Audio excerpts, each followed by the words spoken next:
On this edition of Early Look, I'm going to be previewing the welterweight title fight headlining UFC 330 in Philly, August 15th. My name is James Lynch. If you've never watched the show before, I'm going to go through a bunch of different stats and intangibles. Then I'm going to give you my prediction for this fight at the end. After you're done watching this video, go to the comments section. Let me know your official prediction for this fight. Would love to hear from you, and I really appreciate you tuning in here today. Let's first start with a quick tale of the tape between these two. Of course, this is the main event, so it will be a 5-round fight for the welterweight title. Islam Makhachev, the current champ, 28-1. Ian Garry, 17-1, 34-28, 5'10" 6'3", 70.5-74. So Ian Garry going to be younger, also going to be bigger in this spot. But let's start first with the current champ, Islam Makhachev, as he looks to make the first successful title defense at 170. And I should mention this is going to be taking place at the Infinity Mobile Arena in Philly, August 15th, like I mentioned there.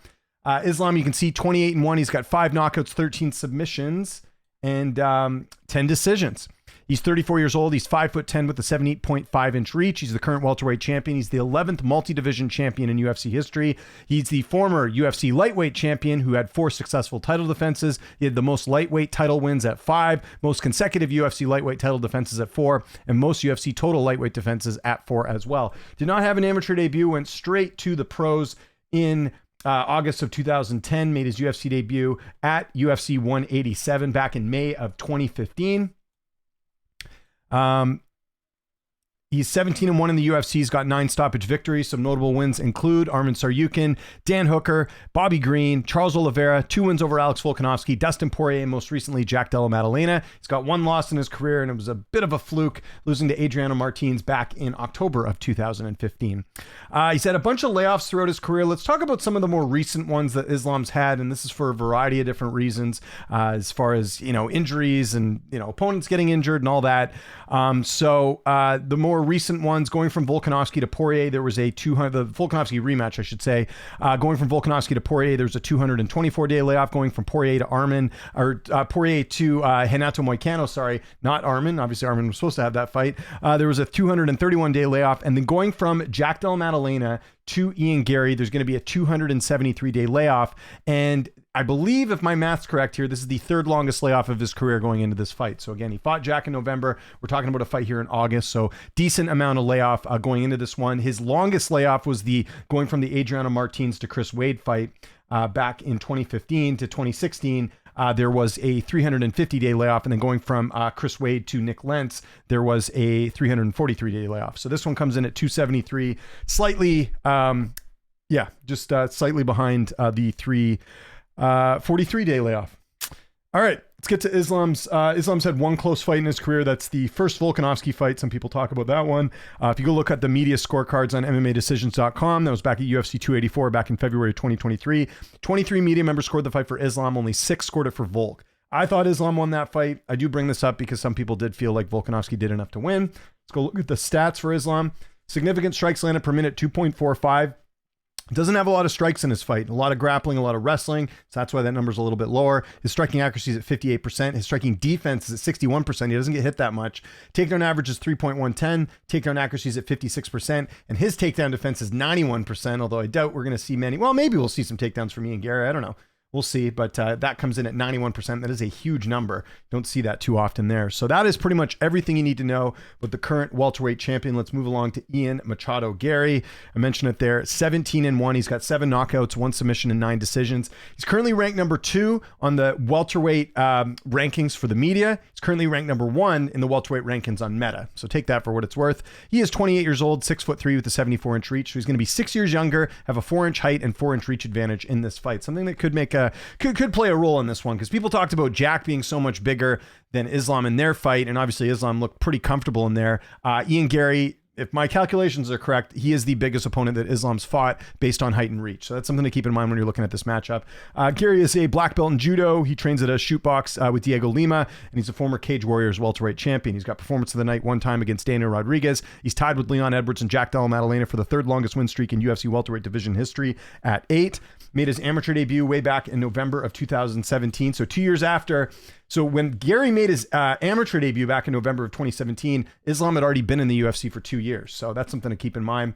Made that pro debut in February of 2019. Made the UFC debut way back in November of 2021. Gary is 10-1 in the UFC. He's got 3 stoppage victories. Some notable wins include Daniel Rodriguez, who was ranked at the time, or has been ranked before, I should say. Neil Magny's been ranked before. Jeff Neal, Michael Venom Page, and Carlos Prates and Bilal Muhammad, obviously the former champ there in Bilal.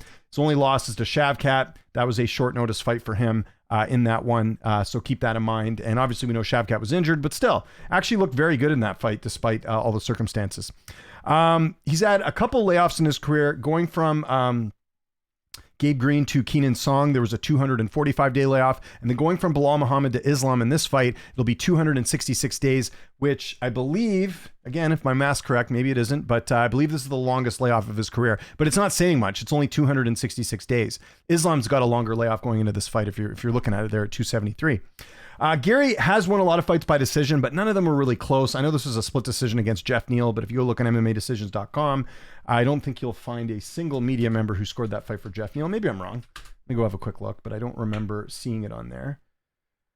Let's see. Split. Did anyone score it for Neal? 2 media members scored it for Neal. Interesting. Okay, well, you can see the majority scored it for Gary. So pretty much every decision that Gary's won, it's been, I think, pretty clear cut as far as who won the fight. So I know Michael Venom Page was also another one that was a little bit closer than maybe people thought, but let's have a quick look at Ian Gary in those fights. We might as well, we're here, we'll have a quick look here. So again, I don't think Weeks, Green, Magny were close.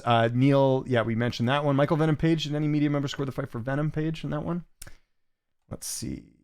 Oh, really? 4 media members scored it for Michael Venom Page. Okay, again, most people thought Gary won, though. Prates, I don't think anyone thought Prates won that fight. I mean, I'm getting surprised here. Oh, 3 people had it a draw. Well, that's interesting. Okay. So just, some context in this as well. And then no one, I think, thought Bilal won that fight. There's no way. Maybe I'll get surprised here. We'll see. Yeah, not a single media member scored the fight for Bilal, most having a 30-27. It was a pretty dominant win. You go actually look at Ian Gary's stats in that fight, definitely ahead on the significant strikes at 72-56. So that certainly makes some sense. And while we're on the stats, let's talk about Ian Gary's stats here a little bit. 4.78, so much higher in the significant strikes landed per minute than Islam. 4.78 compared to Islam's, 2.45. But again, Gary uses his striking a lot. His striking accuracy is at 54%. Striking defense is at 52%. And, I've called Ian Gary fights wrong before a lot of times because I've always felt like he gets hit too much. But even a guy like Carlos Prates, he was close. He almost finished Ian Gary, but wasn't able to ultimately do it. I think the verdict on Ian Gary being chinny or anything like that is out the window when Carlos Prates couldn't finish him. He almost did, like I said. But again, I don't think it's going to be a huge thing against Islam, but eventually it will. The fact that his striking defense is at 52% is a bit concerning. I know Paddy Pimblett's got a low striking defense as well, so that's something to keep in mind, and Paddy keeps winning. So there we go. Another key stat here, takedown defense is at 80%. So that will get tested. Now, I remember doing a breakdown with Gamrot and Charles Oliveira, and I believe Gamrot had like an 81% takedown defense, and I thought, okay, well, he's probably going to be able to keep this fight upright, and Oliveira's not going to submit him. Well, it didn't matter. Oliveira got the takedown, ended up submitting him. So you can point to that and saying that maybe Islam will have a hard time getting Gary down, but again, these stats can go out the window facing a very high-level grappler like Islam Makhachev. So just wanted to point that out. All right, so let's look at the odds in this fight. You can see Islam almost a 4-1 favorite here, -390 around there. Not too surprising there for Islam Makhachev. If we go over to Tapology, the odds are a bit closer here. People giving Gary some credit in this one, 67% to 33%. So 33% of people are picking Ian Gary to get this done, 83.5% by decision, and you got 15% saying knockout. Most people feeling like Islam will win by decision, 64.9%. 32.7% believe by submission, and then you've got 2.4% taking him by knockout. Imagine if Islam knocked him out. That'd be crazy. All right, so which way am I going on this one? I think I'm probably picking how most people are picking in this fight, and I'm going to be going Islam Makhachev via decision. Now, a couple reasons why I'm going decision as opposed to stoppage. Ian Gary, you see the fact that he's lost one fight. He's never been finished in his career. As far as I know, and you would imagine as well, training at Shootbox, that Ian Gary's probably got a pretty good ground game, probably got good submission defense. So if you look at the majority of Islam Makhachev's wins, they are by submission. He's got 13 total, 46% in his career. But I think Ian Gary will be good enough to fend off any submissions. And I don't see Gary getting like super tired in this fight too. So that's why I'm leaning more towards decision, which is where Islam has the second amount of wins in his career, 36%. He's got 10 wins by decision. If you look at Islam's last couple fights, Well, I shouldn't say that, actually. JDM went the distance, but these other ones, they were finishes. Moicano was kind of, I mean, that was weird circumstances, right? Moicano taking that on short notice, and we've seen Moicano get finished early. So yeah, good win there. I would imagine Ian Gary's much better than Moicano. And then Poirier was a 5th round finish. This fight almost went the distance, but you look at it there, he does get a lot of submission wins. I know Oliveira was a very good submission win in that fight. He just destroyed him in that fight in 2022. But yeah, I just think that Islam, as good as he's looked, I don't know if we'll see a finish in this one. I mentioned it off the top. Ian Garry is the biggest fighter that Islam's fought in his career. So I do wonder how he's going to deal with that height and reach advantage for Garry. So it might take him a little bit too. That's another reason why I'm not leaning a quick finish in this one, because Gary's going to be pretty tough to figure out as far as the height and reach and all that. I will argue too that Garry really hasn't fought a lot of wrestlers / grapplers. Obviously, Bilal's known for his wrestling and grappling. Shavkat's known a bit for that too. But like, you know, Bilal is like a much older version of Islam and obviously not as skilled in my opinion. So, you know, Garry didn't seem to have any problems with that. And Shavkat, you know, again, I thought Garry looked good in that fight. Shavkat, you know, he caught him at a time when I know Shavkat was injured in that fight, but seemed to hold his own okay and ended up losing a decision in that one. Shavkat couldn't finish Garry either. So that's another reason why I think Garry could potentially go the distance here. One thing I've noticed with Gary's career here, and look, I got to give him his flowers. Some of these wins are very good. The Prates win is very good. Bilal, I know Bilal's older, but still, you know, former champion and all that. That counts. Michael Venom Page was on a win streak going into that fight as well. I feel like Gary's winning, but he's not winning in impressive fashion. Like the one thing that's been missing is him finishing these fights or him like totally going out there and like just steamrolling someone. And we just haven't seen that. And that's why had Garry had that going into this fight, might feel a little bit better about giving him more of a chance to win this one. But I just feel like Gary's biggest strength is his fight IQ and game planning, and he just is able to win these fights by a good game plan. But I'm not seeing like a huge threat like a Prates, for example, who's been knocking everyone out. Like Garry doesn't have one punch knockout power. He doesn't have that crazy submission threat like you see with other fighters. You have to go all the way back to his win over Daniel Rodriguez back in May of 2023, the last time he had a finish. And from what I heard going into that fight, Daniel Rodriguez did not train. He basically came off the couch and he ended up getting finished there. And Rodriguez has been finished before too. So I just don't think that we've seen Garry being able to go out there and finish high level opponents. And I don't think Islam's any different there.